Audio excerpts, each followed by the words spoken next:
Белая в черную полоску или черная в белую? Вопрос похлеще дилеммы Гамлета. Но какая разница, какой ответ, когда безумная африканская лошадь готова разорвать на куски любого своими клыками? Да, вы все поняли правильно. Наш сегодняшний герой – любитель черно-белой классики в одежде, яростный сокрушитель львиных черепов и безжалостный убийца. Встречайте зебру. Не ожидали услышать такое описание всем известной африканской милой лошадки? Но давайте снизим градус и поговорим о характеристиках копытного бунтаря. Габаритами наш гость похвастаться не может. Максимальный рост зебры в холке всего 1,5 метра, а вес 300 килограммов. По размерам африканский мустанг мало отличается от самого обычного пони, но на полосатой мини-лошади без ушибов и переломов покататься не удастся. Зебры абсолютно неприручаемы. Единственный, кто умудрился заставить работать этих животинок на себя – товарищ из семейства Ротшильдов. Дабы похвастаться перед соседями, он притащил бедных зебр аж в Англию, чтобы соорудить модную колесницу. Существует 3 основных вида зебр. Все они относятся к тому же роду, что и лошади и ослы.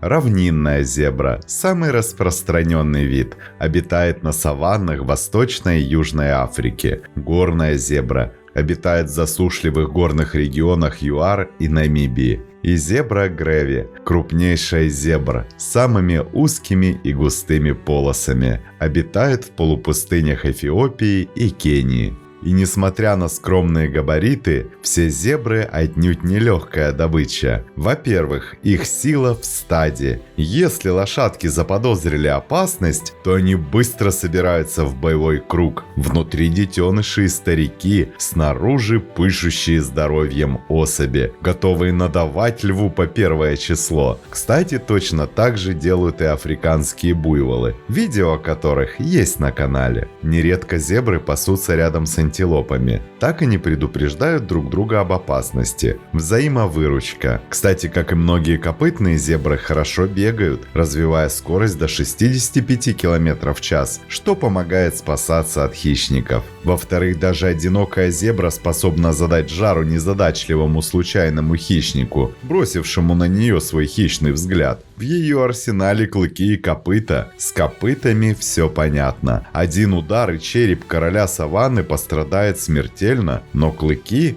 Да, несмотря на свою травоядность, наши полосатые друзья действительно не обделены оружием хищников. Более того, укус лошади не менее опасен куся того же льва. А все потому, что от постоянного жевания травы жевательные мышцы лошади развиты не хуже, чем у мясоедов. Поэтому зебры готовы рвать и метать своего обидчика на куски, причем в самом прямом из всех прямых смыслов. Правда, клыки есть только у самцов. Они помогают им в сражениях с другими жеребцами за гарем. Но самые страшные обитатели саванны не львы, не слоны, не медоед и даже не буйволы. Абсолютно все африканские жители трепещут перед паразитами. Все, кроме зебры. Ее черно-белый окрас попросту сбивает с толку мелких кровопийц. Контрастный полосатый узор зебры просто-напросто воспринимается насекомыми как несъедобный предмет. В результате африканских лошадок кровососут куда реже, чем всех остальных животных Африки. Также ученые предполагают, что полосатая окраска спасает зебр и от обычных хищников. В большом стаде очень сложно вычленить кого-то одного, и это сбивает львов и гиен с толку. Ну и терморегуляция. Разные цвета поглощают тепло по-разному, создавая микропотоки воздуха вдоль тела. И социальная идентификация. Полосы помогают зебрам узнавать друг друга. Кстати, у каждой зебры уникальный узор, как отпечаток пальца. Даже у близнецов не совпадает. Но все перечисленное меркнет перед главной загадкой, над которой ломал голову каждый из нас. Белая в черную полоску зебра или все же черная в белую? Правильный ответ – черная в белую.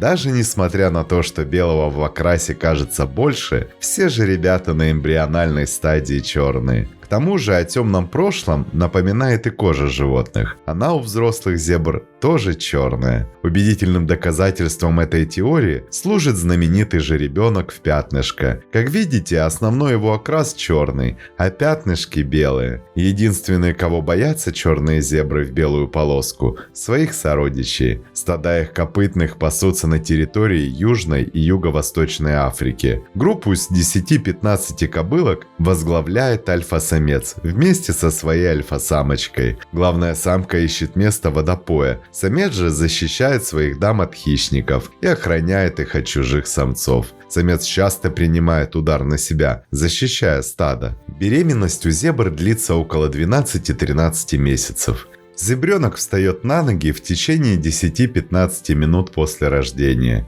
и уже может ходить. Мать запоминает детеныша по запаху и голосу, а он, в свою очередь, в первые часы жизни буквально впечатывает образ матери, чтобы узнавать ее в стаде. Юноши выгоняют из семьи в 2 года, самки остаются в стаде или же ищут новый табун, чтобы продолжить род. Пока жеребец не окрепнет, он находится в компании себе подобных, таких же страждущих до любви зебр. Свой гарем самцам нужно завоевать в битве не на жизнь, а на смерть. Новичок же, отбивший стадо, самоутверждается крайне радикальным способом. Всех же ребят, рожденных от предыдущего главы, самец без стеснения пытается умертвить. Ничего личного, все ради того, чтобы распространить свои гены и уничтожить потомков бывшего конкурента. Кстати, точно так же поступает со своим новым гаремом и львы. Вот такие они жестокие реалии Африки. Здесь даже обычная лошадка размером с пони превращается в настоящего убийцу. Кстати, на планете Земля еще существуют зеброиды. Зеброид – это гибрид лошади или осла с зеброй. И проблемы начинаются с этого момента. Из-за большой разницы в строении хромосом эмбрионы способны развиваться, но самцы абсолютно бесплодны, а самки могут родить только чудом. Поэтому невозможно создать стабильную популяцию зеброидов. А это значит, что никакой селекции и контроля за качеством породы. Примерно такая же ситуация у льва с тигром.